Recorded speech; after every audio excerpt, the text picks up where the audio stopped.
Michael Townsend Williams. Do breathe. Calm your mind, find focus, get stuff done. What's in it for me? Step back and relax your way to a better life. In these blinks, we'll discover how to maintain a healthy balance in life. A balance that allows you to thrive at work and in your private life. Getting this balance is pretty simple. You have to get back to basics. These blinks will show you how to cultivate balance by breathing, eating, thinking, and relaxing your way into a better, more fulfilling life. Blink number 1. Managing stress can be as simple as optimizing your breathing. From missed trains to financial worries, constantly pinging mobile phones to disturbing news headlines, we all have different stressors that can set us off. But our bodies react to stress in the same way, by releasing the hormone cortisol into the bloodstream, which increases heart rate and blood pressure. Stress is complex, but reducing the physical symptoms of it can be as simple as breathing in and out. When you're stressed, your breathing is rapid and shallow. When you're relaxed, you breathe well, taking longer, slower breaths. But your breathing isn't just a reflection of your mental state. It can actively change that state too.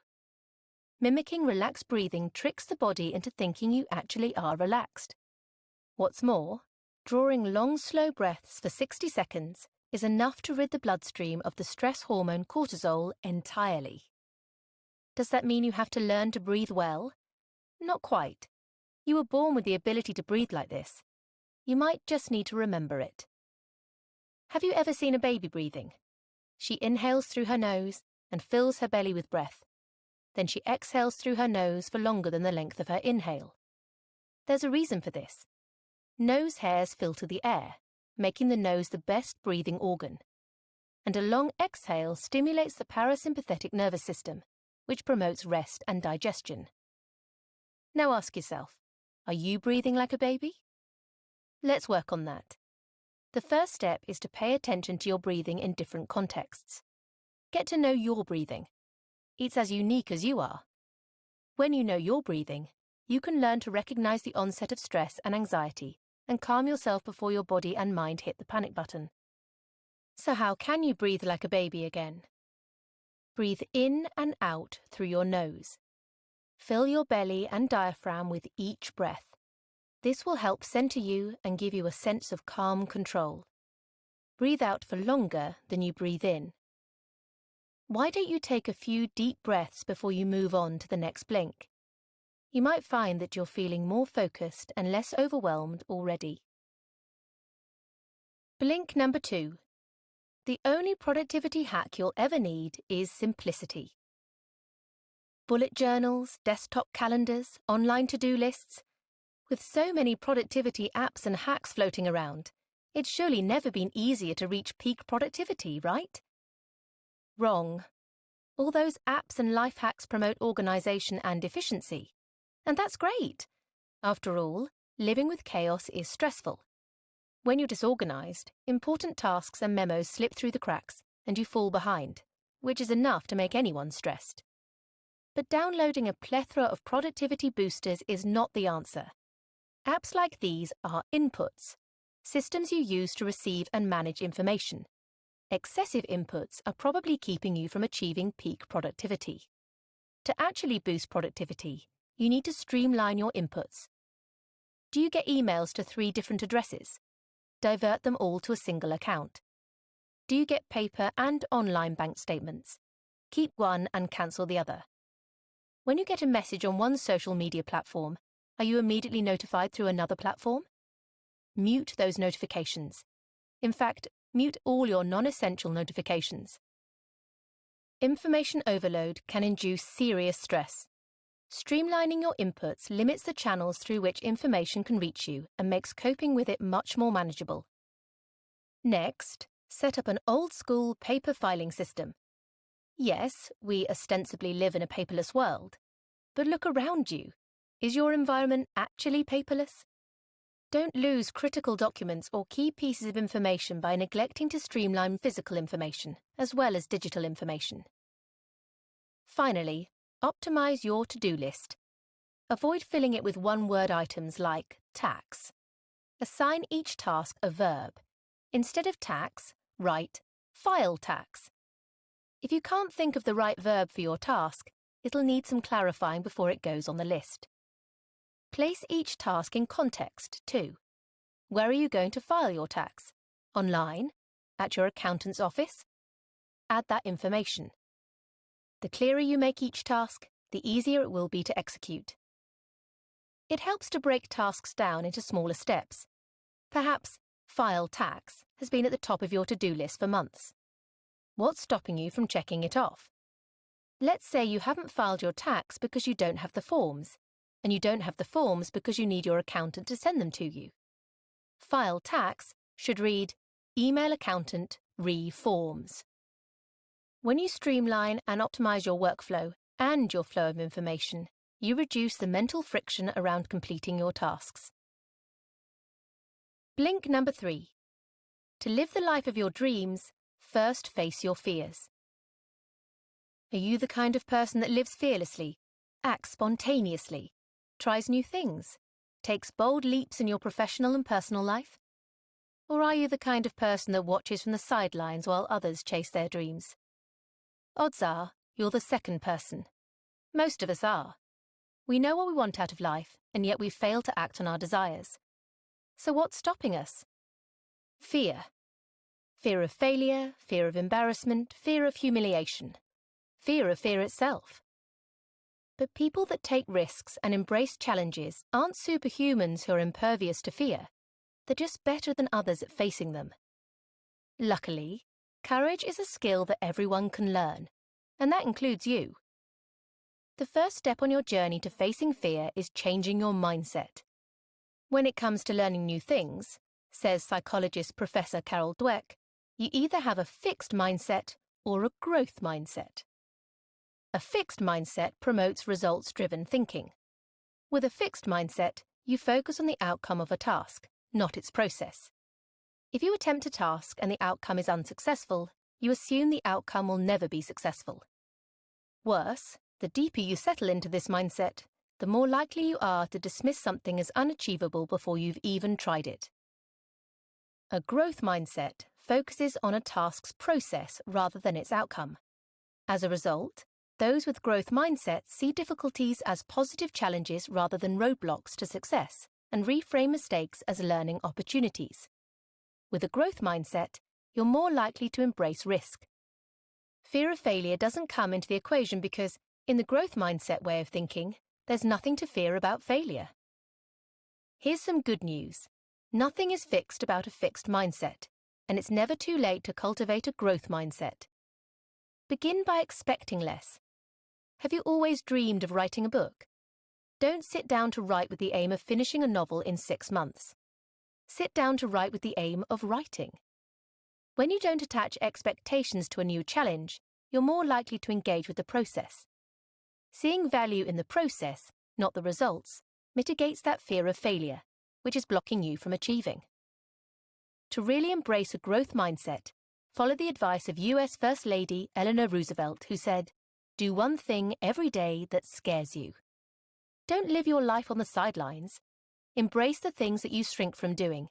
Chase the dreams you think are too big. Even if you fail, you'll grow along the way. Blink number 4. Learning to live in the moment is the best gift you can give yourself. Emily Dickinson once wrote, "Forever is composed of nows." It's a beautiful poetic sentiment. It's also completely true. The way you spend the fleeting seconds and minutes of your life makes up the sum of your time on Earth. Yet many of us spend our now analysing the past or worrying about the future. Worse, now passes us by as we go through the motions at work or scroll through social media. Imagine how calm and focused your life would be if you could let go of past regrets and anxieties about the future. Imagine how rich your life would be if you actively engage with your present instead of letting it slip through your fingers. Luckily, engaging with the present can be learned, and there are concrete steps you can take to do it. The best place and time to begin is here and now, through mindfulness.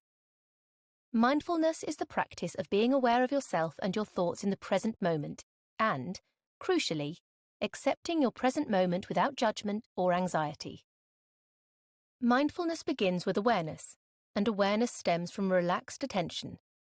The key word here is relaxed. When you're practicing mindfulness, you should be paying attention to your surroundings, your thoughts, and your feelings. But this attention shouldn't be a mental strain. Aim for soft focus rather than obsessive concentration. Once you've activated your awareness, you need to exercise acceptance. Comfort, discomfort, positive thoughts, negative thoughts. Let them be. Don't add judgment. Accept the reality of your situation through mindful thinking. Then make an informed decision about how you will respond. If you're struggling to get started with mindfulness, it's good to begin with the senses. After all, our sensory experiences ground us in the here and now. Focus on one sense, like taste, and engage it. In this case, you could eat a piece of fruit. Notice its smell, texture, and appearance. Observe the changing tastes and sensations of the fruit in your mouth. The best thing about mindfulness is that it's simple to incorporate into your everyday routine. As the Zen expression goes, when you're walking, walk. When you're eating, eat. Even the most mundane task offers the opportunity for mindful practice. What tasks can you perform mindfully today? Blink number 5. Your mental clarity is dependent on your physical health. The energy crisis is all over the news. We debate the future of fossil fuels and look to the promise of renewables. It's clear the Earth's energy is precious and we need to conserve it. Yet, when it comes to our own reserves of energy, we're far less mindful. In fact, we sometimes take perverse pleasure in depleting our energy. We drink to wind down, instead of spending the time we need to meaningfully refresh our minds and bodies. We run on no sleep, slamming double espressos to get through the day, and reach for sugary snacks to ride out the afternoon slump.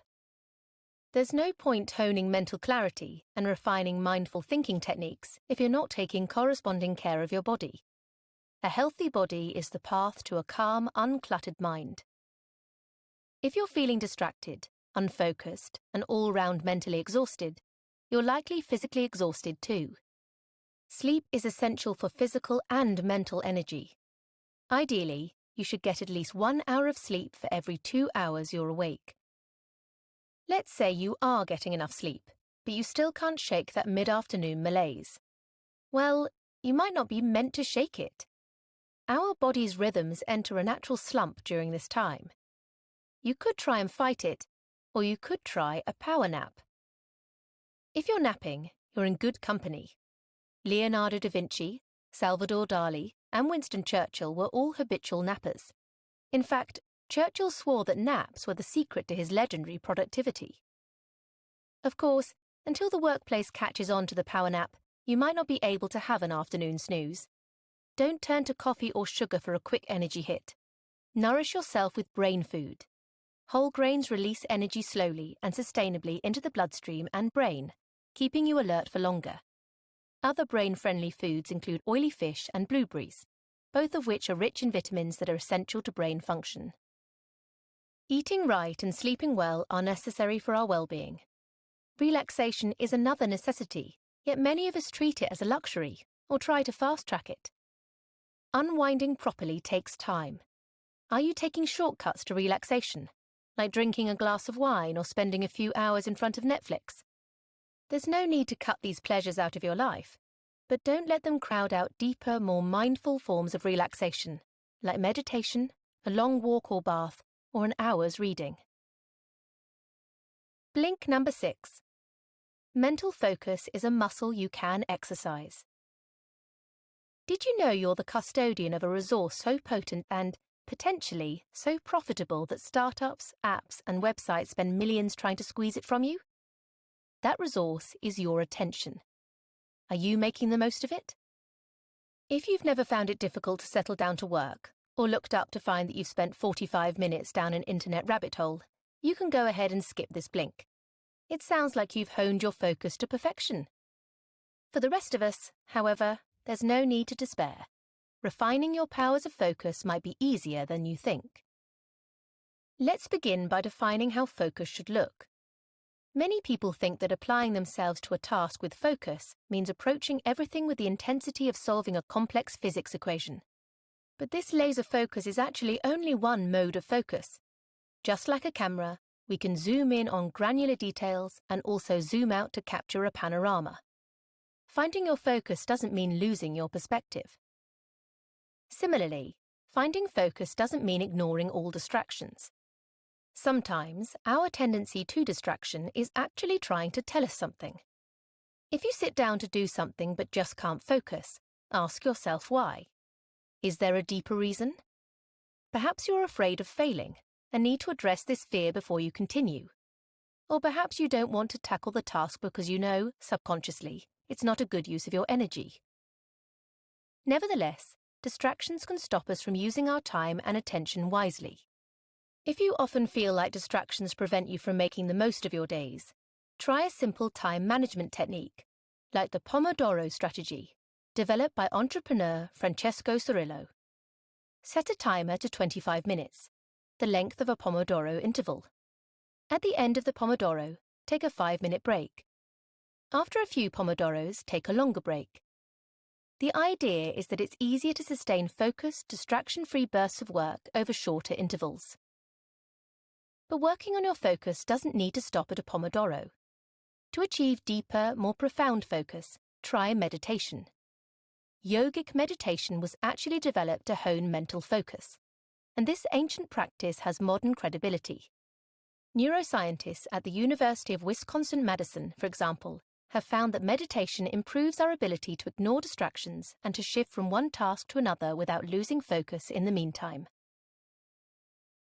Blink number 7. Find flow by seeking struggle and then release.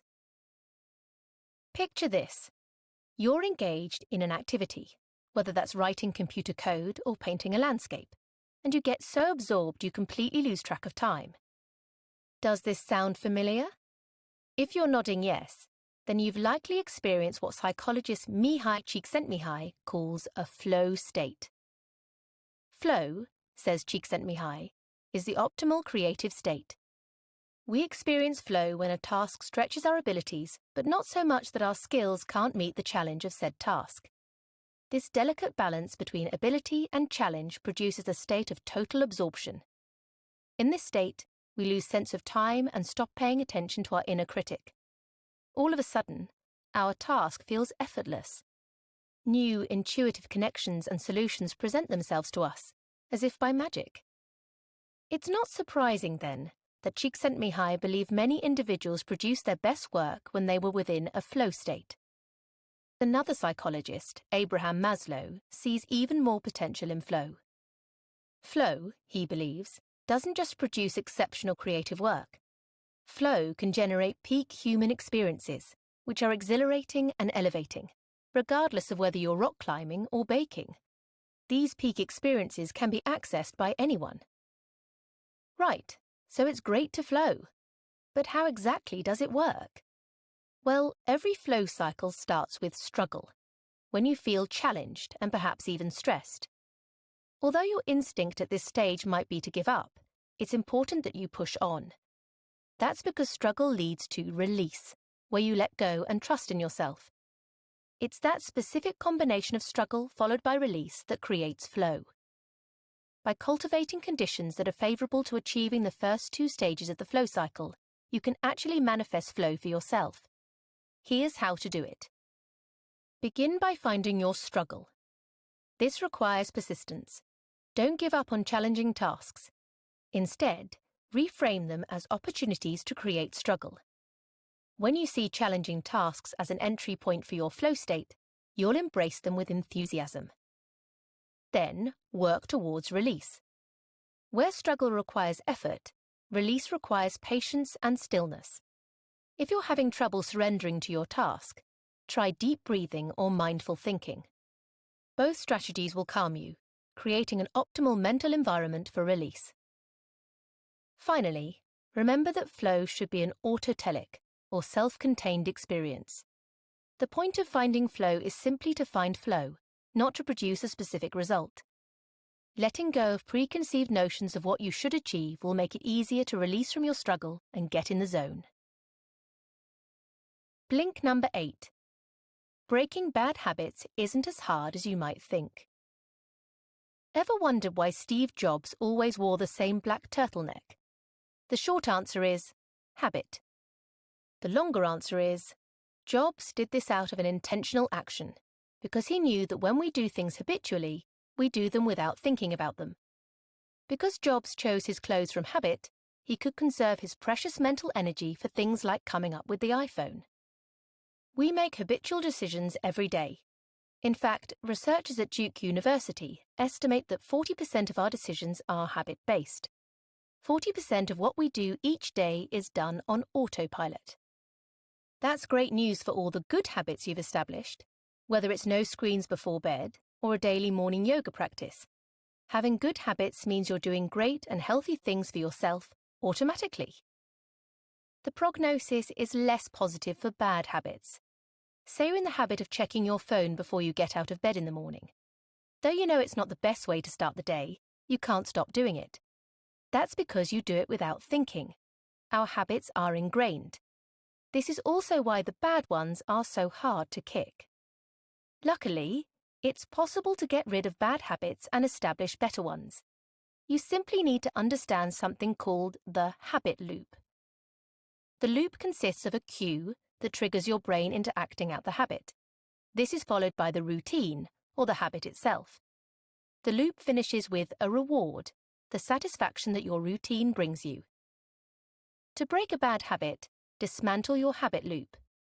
You could start with a cue. What prompts you to pick up your phone and start scrolling? Maybe it's boredom. How else could you address that? Try keeping a book close to hand, instead, and read a few pages before getting up.